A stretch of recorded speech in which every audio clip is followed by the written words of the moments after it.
If I had to start my Amazon business from scratch today, after doing 100 million in sales, I wouldn't begin with the product. I wouldn't start with ads. And I definitely wouldn't hire an agency right away. I'd start with clarity, because most brands aren't failing from a lack of effort. They're failing from the wrong blueprint. Most executives entering Amazon make the same fatal assumption that this channel works like every other, that your brand equity will carry you, that your distribution strategy will translate, that you can just plug in a good product, run some ads, and let reputation do the rest. But Amazon isn't retail. It's not Shopify. It's not wholesale. It's not even e-commerce in the traditional sense. It's a machine optimized to reward precision and punish oversight. I've seen legacy brands lose 6 figures in 6 months trying to figure it out alone. Great products buried on page 5, paid media that bleeds without converting, inventory that shows up 2 weeks late and tanks your rank. And here's the scary part. No one calls to tell you that you're messing up. You just quietly fall behind until it's too late to fix. That's why I wouldn't start with a product or a launch or a budget. I'd start with a map, because this channel is a street fight. And if you walk in untrained, it will eat you alive. I'm Joshua. I started selling on Amazon at the end of 2017, 6 months after I got married. Since then, I've helped brands scale into the tens of millions, work with founders who had products in every major retailer, and seen firsthand how even great companies crash on Amazon without the full strategy. And I've made my fair share of painful mistakes. My first launch, I dumped thousands into ads, thinking it would drive velocity. But my margins were trash. I had no SEO and my backend was a mess. I thought hustle would save me. It didn't. What saved me later was learning to build from all 9 foundational pillars, not just the flashy ones. So here's the real blueprint I'd follow if I were starting over. The same one I teach clients now. 1.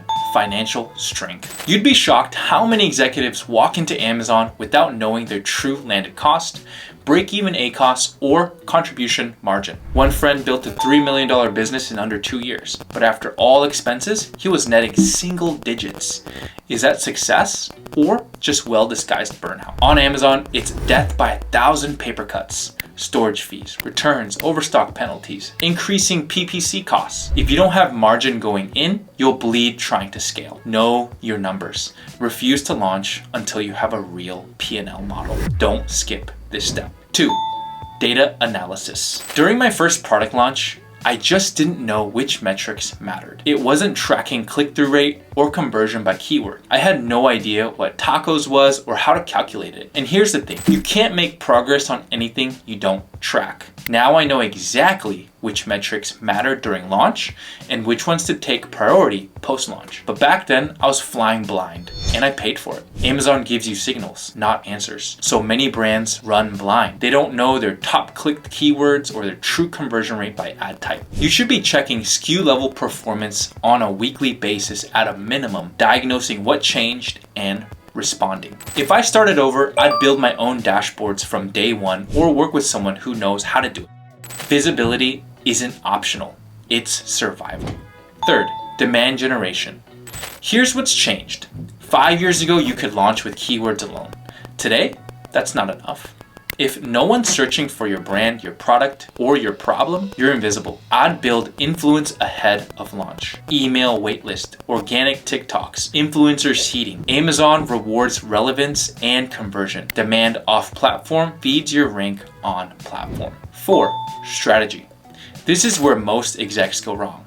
They build a good product and think that's enough. But you need a channel-specific game plan. What's your 12-month roadmap? Which products will you launch? Which products will you launch when? Where will they cannibalize? What price point are you building toward? Without that, you'll launch hard, burn fast, and stall early. This is where experience matters. A great strategy shortens your learning curve and protects you from avoidable pain. That's why we've saved clients 6 months on average, not by working faster, but by building smarter.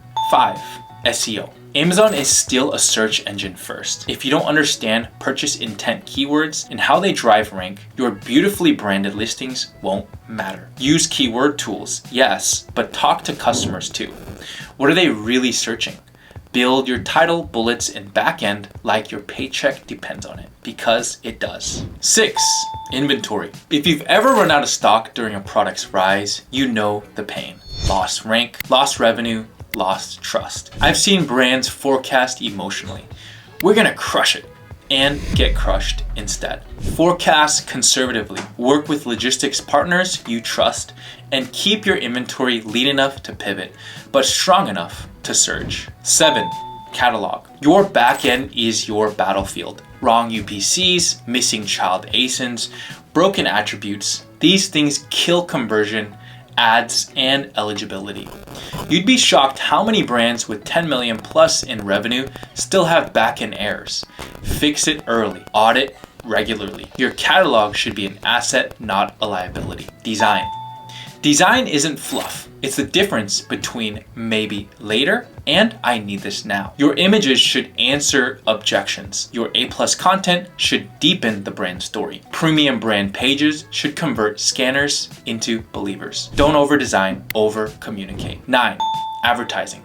This is where fortunes are made and lost. If you don't understand the difference between defensive and conquering campaigns, branded versus non-branded, or what tacos actually means, pause. I've spent thousands trying to figure it out on my own. Don't do what I did. Today's Amazon ad platform is as complex as Google's. Get help early. Find someone who lives inside the data and pay for performance, not promises. Here's the part most people won't say. Your business is not yours. One of the clearest moments of peace I ever got from God came during a season where I was offered a founding role in a promising tech startup. We had just raised over $2 million. The founders were ex-tech execs, and it felt like the dream scenario. But I remember standing in New York at a friend's wedding, looking out over the city and realizing this wasn't my assignment. Even though it was secure, even though it had upside, I had peace saying no. That kind of clarity only comes from prayer